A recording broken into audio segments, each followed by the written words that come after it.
Hi ನಮಸ್ಕಾರ ಸ್ನೇಹಿತರೆ, welcome to my Savistar YouTube channel. ನಾನು ನಿಮ್ಮ ಪ್ರೀತಿಯ ಸವಿತಾ. ನಾನು ಚೆನ್ನಾಗಿದ್ದೀನಿ, ನೀವು ಚೆನ್ನಾಗಿದ್ದೀರಾ ಎಂದು ಭಾವಿಸುತ್ತೇನೆ. ಇವತ್ತು ನಾನು ಮಾಡ್ತಾ ಇರೋಂತಹ ವಿಡಿಯೋ ಏನಂದರೆ, ಗರ್ಭಿಣಿಯರು ಗರ್ಭಾವಸ್ಥೆಯಲ್ಲಿ ಇರುವಂತಹ ಸಂದರ್ಭದಲ್ಲಿ ಕೇಸರಿ ತಿನ್ನೋದು ಸೇಫಾ, ಮತ್ತು ಯಾವ ತಿಂಗಳಿಂದ ಕೇಸರಿ ತಿನ್ನೋದು ಸ್ಟಾರ್ಟ್ ಮಾಡಬೇಕು, ಈ ಕೇಸರಿ ತಿನ್ನೋದ್ರಿಂದ ಮಗುವಿನ ಸ್ಕಿನ್ ಕಲರ್ ಬದಲಾಗುತ್ತಾ, ಬೆಳ್ಳಗೆ ಹುಡ್ತಾರಾ, ಇಲ್ಲ ಅಂದರೆ ಇದು ಯಾವ ಪ್ರಮಾಣದಲ್ಲಿ ತೊಗೊಬೇಕು, ಮತ್ತು ಇದರಿಂದ ಏನೇನೆಲ್ಲ ಬೆನಿಫಿಟ್ಸು ಸಿಗುತ್ತೆ ಕೇಸರಿ ತಿನ್ನೋದ್ರಿಂದ ಅಂತ ಹೇಳಿ ನಾನು ಈ ವಿಡಿಯೋದಲ್ಲಿ ಸವಿಸ್ತರವಾಗಿ ತಿಳಿಸಿಕೊಡ್ತೇನೆ. ಬನ್ನಿ ನೋಡೋಣ. ಗರ್ಭಿಣಿಯರು ಗರ್ಭಾವಸ್ಥೆಯಲ್ಲಿರುವಂತಹ ತಾಯಂದಿರು ಎಲ್ಲ ತನ್ನ ಮಗು ಬೆಳ್ಳಗೆ ಹುಟ್ಟಬೇಕು ಅನ್ನೋದೇ ಅವರ ಆಸೆ ಆಗಿರುತ್ತೆ. ಸೊ ಅದಕ್ಕಾಗಿ ಅವರು ಕೇಸರಿಯನ್ನು ಆಯ್ಕೆ ಮಾಡ್ಕೊತಾರೆ. ಸೊ ಈ ಕೇಸರಿ ತಿನ್ನೋದ್ರಿಂದ ಮಗು ಬೆಳ್ಳಗೆ ಹುಟ್ಟುತ್ತಾ ಅಂದರೆ ಖಂಡಿತವಾಗಿಯೂ ಸಾಧ್ಯ ಇಲ್ಲ. ಕೇಸರಿಯಿಂದ ಮಗುವಿನ ಸ್ಕಿನ್ ಕಲರ್ ಬದಲಾಗುವುದಿಲ್ಲ. ಯಾಕೆ ಅಂತಂದರೆ ವೈಜ್ಞಾನಿಕವಾಗಿ ಇದರಲ್ಲಿ ಯಾವುದೇ ಒಂದು ಪುರಾವೆಗಳಿಲ್ಲ. ಸೊ ಸೈಂಟಿಫಿಕಲಿ ಪ್ರೂವ್ ಆಗಿದೆ. ಸೊ ಕೇಸರಿಯಿಂದ ಯಾವುದೇ ಕಾರಣಕ್ಕೂ ಸ್ಕಿನ್ ಕಲ್ಲರು ಬದಲಾಗುವುದಿಲ್ಲ ಅಂತ ಹೇಳಿ. ಸ್ಕಿನ್ ಕಲ್ಲರು ತಂದೆ ಅಥವಾ ತಾಯಿಯ ಜೀನ್ಸಿಂದ ಬರುತ್ತೆ ಅಂತಲೇ ಹೇಳ್ಬೋದು. ಸ್ಕಿನ್ ಕಲ್ಲರು ನಾವು ಕುಡಿಯುವಂತಹ ಹಾಲಿನಲ್ಲಿ ಹಾಕ್ಕೊಂಡು ಕೇಸರಿ ಕುಡಿದ್ರೆ ಖಂಡಿತವಾಗಿಯೂ ಚೇಂಜ್ ಆಗೋದಿಲ್ಲ. ಸೊ ಸ್ಕಿನ್ನು ಮೆಲನಿನ್ ಮೇಲೆ ಡಿಪೆಂಡ್ ಆಗಿರುತ್ತೆ. ಸೊ ಅದಕ್ಕೋಸ್ಕರ ಕೇಸರಿ ಕುಡಿಯೋದ್ರಿಂದ ನಮ್ಮ ಸ್ಕಿನ್ ಕಲ್ಲರು ಚೇಂಜ್ ಆಗಲ್ಲ. ಈ ಕೇಸರಿಯನ್ನು ದಿನಕ್ಕೆ ಎಷ್ಟು ಬಾರಿ ಕುಡಿಯಬೇಕು, ಎಷ್ಟು ಸೇವನೆ ಮಾಡಬೇಕು ಅಂತ ಅಂದರೆ, ಸೊ ಇದರ 3-4 ದಳಗಳಷ್ಟು ಮಾತ್ರ ಹಾಲಿಗೆ ಸೇರಿಸಿ ರಾತ್ರಿ ಟೈಮ್ ಕುಡಿದ್ರೆ ತುಂಬ ಉತ್ತಮ ಅಂತಲೇ ಹೇಳ್ಬೋದು. ಸೊ ಇದನ್ನು 3-4 ದಳಗಳು ಮಾತ್ರ ಸೇವಿಸಬೇಕಾಗುತ್ತೆ ದಿನಕ್ಕೆ. 1 ಟೈಮ್ ಮಾತ್ರ ಕುಡಿಬೇಕು. ಇಲ್ಲ ಬೆಳಗ್ಗೆ ಕುಡಿದು ಸಂಜೆ ಆ ಥರ ಎಲ್ಲ ಕುಡಿಯೋಂಗಿಲ್ಲ. ಸೊ 1 ಟೈಮ್ ರಾತ್ರಿ ಟೈಮ್ ಕುಡಿದು ಮಲಗಿದ್ರೆ ಉತ್ತಮ ಅಂತಲೇ ಹೇಳ್ಬೋದು. ದಿನಕ್ಕೆ 1.5 ಗ್ರಾಮ್ಗಿಂತ ಜಾಸ್ತಿ ಸೇವಿಸಬಾರ್ದು ಇದನ್ನು. ಸೊ 1.5 ಗ್ರಾಮು ಇಲ್ಲಾಂದರೆ 3-4 ದಳಷ್ಟು ಹಾಕ್ಕೊಂಡು ಕುಡಿದ್ರೆ ಉತ್ತಮ. ಕೇಸರಿ ಮಾರ್ಕೆಟ್ನಲ್ಲಿ ಸಿಗ್ತಾ ಇದೆ. ತುಂಬ ಫೇಕ್ ಕೇಸರಿ ಕೂಡ ಸಿಗ್ತಾ ಇರೋದ್ರಿಂದ ಸೊ ನಾವು ಒಂದು ಸ್ವಲ್ಪ ನೋಡಿಕೊಂಡು ತೊಗೊಳ್ಬೇಕಾಗುತ್ತೆ. ಒರಿಜಿನಲ್ ಅಂತ ಹೇಗೆ ಗೊತ್ತಾಗುತ್ತೆ ಅಂದರೆ, ಈಗ ಕಾಶ್ಮೀರ್ ಕೇಸರಿ ಅಂತ ಸಿಗುತ್ತೆ.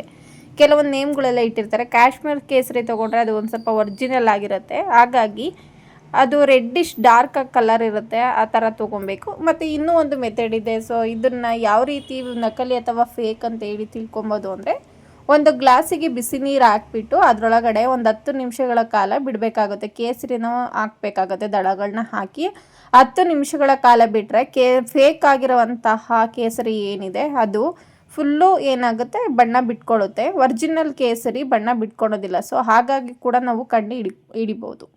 ಕೇಸರಿಯನ್ನು ದಳಗಳ ಮೂಲಕನೂ ತೊಗೊಬೋದು. ಸಿರಪ್ಪು ಮತ್ತು ಪೌಡರ್ ಅಂತಲೂ ಸಿಗುತ್ತೆ ಮಾರ್ಕೆಟಲ್ಲಿ. ಸೊ ಆ ರೀತಿಯಾಗಿ ತೊಗೊಬಾರ್ದು. ಕೇಸರಿಯನ್ನು ಸಿರಪ್ಪು ಪೌಡರ್ ಮೂಲಕ ತೊಗೊಬೇಡಿ.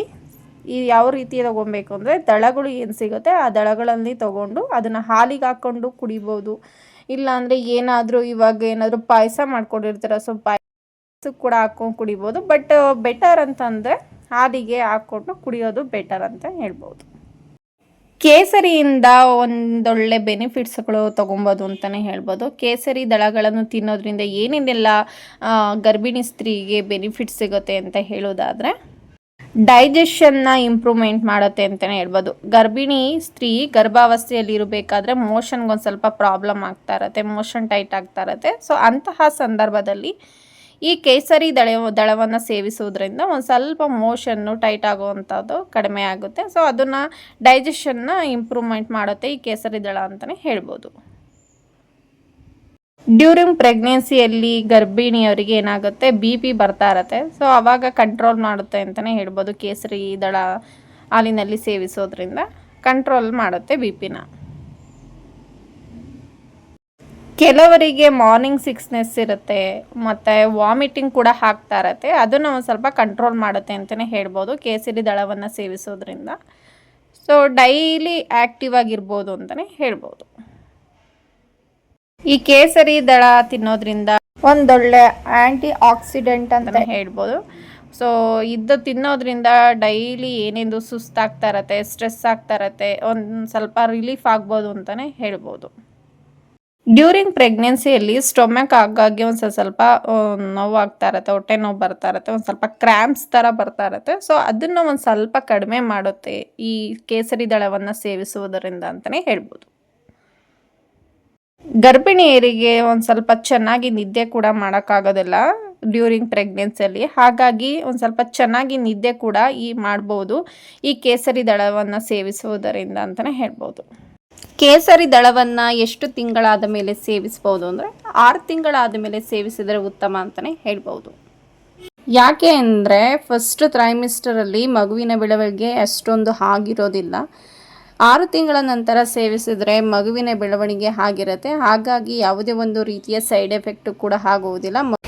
ನೋಡಿದ್ರಲ್ಲ ಸ್ನೇಹಿತರೆ, ಗರ್ಭಿಣಿಯರು ಕೇಸರಿ ದಳವನ್ನು ತಿನ್ನೋದ್ರಿಂದ ಅಂದರೆ ಸೇವನೆ ಮಾಡೋದ್ರಿಂದ ಯಾವ ರೀತಿಯಾದ ಬೆನಿಫಿಟ್ಸ್ ತೊಗೊಬೋದು, ಹಾಗೆಯೇ ಇದರಿಂದ ಏನಾದರೂ ಮಗುವಿನ ಕಲರ್ ಚೇಂಜ್ ಆಗುತ್ತಾ ಅಥವಾ ಎಷ್ಟು ದಳಗಳನ್ನು ಸೇವಿಸಬೇಕು, ಇದು ಫೇಕಾ ಅಥವಾ ಏನಾದರೂ ಇದು ನಕಲಿನ ಅಂತ ಯಾವ ರೀತಿಯಾಗಿ ಕಂಡುಹಿಡಿಬೇಕು, ಇದರಿಂದ ನಮ್ಗೆ ಏನೇನೆಲ್ಲ ಬೆನಿಫಿಟ್ಸ್ ಸಿಗುತ್ತೆ ಅಂತ ಹೇಳಿ ನಾನು ಈ ವಿಡಿಯೋ ಮೂಲಕ ನಿಮಗೆ ತಿಳಿಸ್ಕೊಟ್ಟಿದ್ದೀನಿ.